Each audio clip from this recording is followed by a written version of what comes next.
उत्तर प्रदेश में यानी कि यूपी में शिक्षकों के ऑनलाइन अटेंडेंस को लेकर जो बातें चल रही हैं उस पे अखिलेश यादव जी ने एक पोस्ट शेयर किया है। वो सभी लोगों को जानना बेहद ज़रूरी है।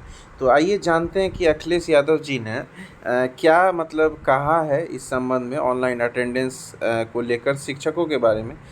चलिए पढ़ते हैं, डिटेल से जानते हैं। तो यहाँ पर देख सकते हैं अखिलेश यादव जी एक्स पर, जिसको पहले ट्विटर के नाम से जाना जाता था, उन्होंने पोस्ट किया है, शिक्षकों पर विश्वास करने से ही अच्छी पीढ़ी जन्म लेती है। कोई शिक्षक देर से स्कूल नहीं पहुँचना चाहता है, लेकिन कहीं सार्वजनिक परिवहन देर से चलना इसका कारण बन जाता है। यानी कि जाम में फंस जाना या सार्वजनिक परिवहन जो देर से अभी लेट हो जाता है, कभी कभी ट्रेन लेट हो जाती है, कभी बस लेट हो जाता है। कहीं रेल का बंद फाटक फाटक भी कई बार देखा गया है कि रेलवे क्रॉसिंग बंद रहती है, फाटक बंद हो जाता है।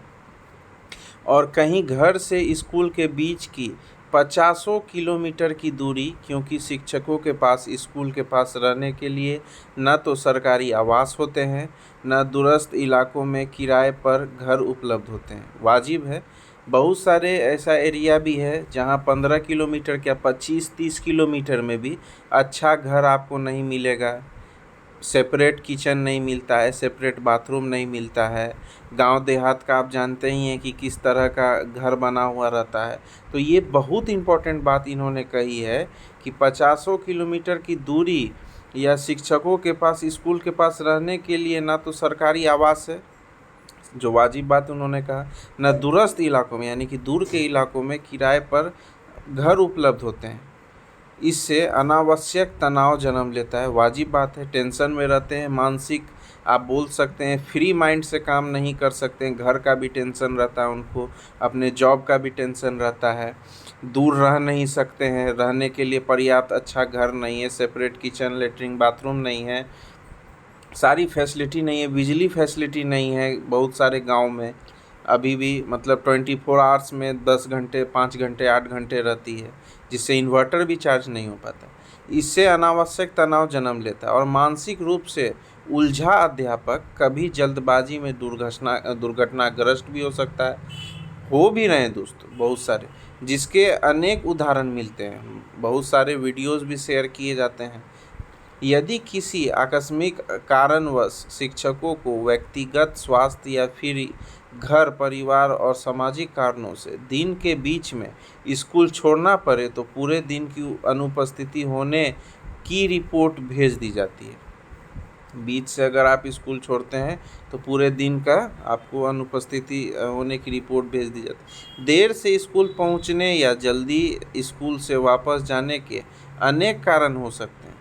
यहाँ तक कि विद्युत आपूर्ति के बाधित होने या तकनीकी रूप से भी कभी इंटरनेट जैसी सेवाओं के सुचारू संचालन में समस्या आती है।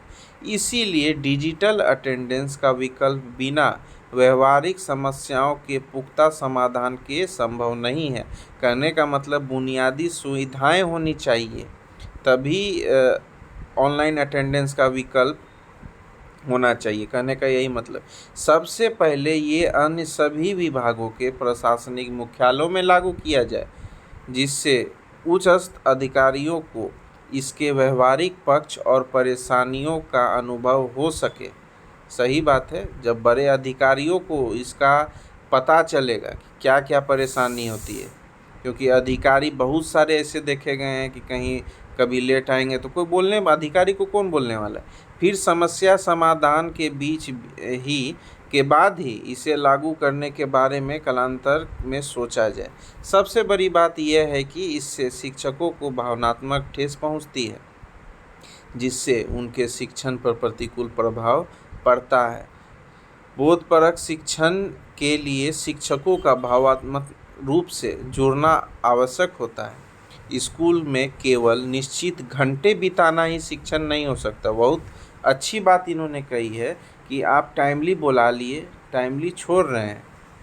बीच में शिक्षक क्या क्या परेशानियों का सामना कर रहे हैं, मेंटली फ्री है या नहीं, घर में जाएंगे, घर स्कूल के निकट रह नहीं सकते हैं, अपने घर से आएंगे जाएंगे तो जाहिर सी बात है कभी लेट हो सकते, कभी रेलवे फाटक है, कभी परिवहन में कहीं बस लेट हो गई, कभी ट्रेन किसी कारणवश लेट हो गई, तो ये तो शिक्षक के हाथ में है नहीं।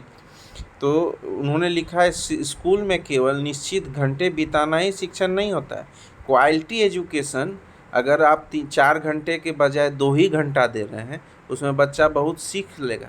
लेकिन आप सिर्फ समय बिता रहे हैं 4 घंटा, मेंटली आप फ्री नहीं है, पढ़ाने के लिए आप फ्री नहीं है, बहुत सारी चीज़ें होती हैं। मेंटली शिक्षण जो कार्य है दिमागी रूप से फ्री होना चाहिए, तब शिक्षक अच्छे से पढ़ा सकते हैं। तो हम इस मुद्दे पर शिक्षकों के साथ हैं। अखिलेश यादव जी का यही ट्वीट है जिसको मैंने थोड़ा डिटेल से भी आप लोग को बताया। आप लोग की इसमें क्या राय है, आप लोग क्या सोचते हैं? राय देने के लिए तो देखिए कोई दिक्कत नहीं है, राय हर किसी को देना चाहिए, राय देने में और लेने में कभी घबराना नहीं चाहिए। तो कमेंट सेक्शन में आप इसके बारे में क्या सोचते हैं खुले दिल से बोलिए, बोलने के लिए आपको कोई मनाही नहीं है। अपने विचारों को ज़रूर शेयर कीजिए, वीडियो को लाइक कीजिए, इस वीडियो को शेयर कीजिए और अपने राय को ज़रूर लिखिएगा कमेंट सेक्शन में। चैनल पे पहली बार आए सब्सक्राइब कीजिए। इस तरह की इंपॉर्टेंट जानकारी, ज्ञान, नॉलेज समय इस चैनल पे शेयर की जाती है, दी जाती है। जुड़िएगा ज़रूर, सब्सक्राइब ज़रूर कीजिएगा। धन्यवाद दोस्तों।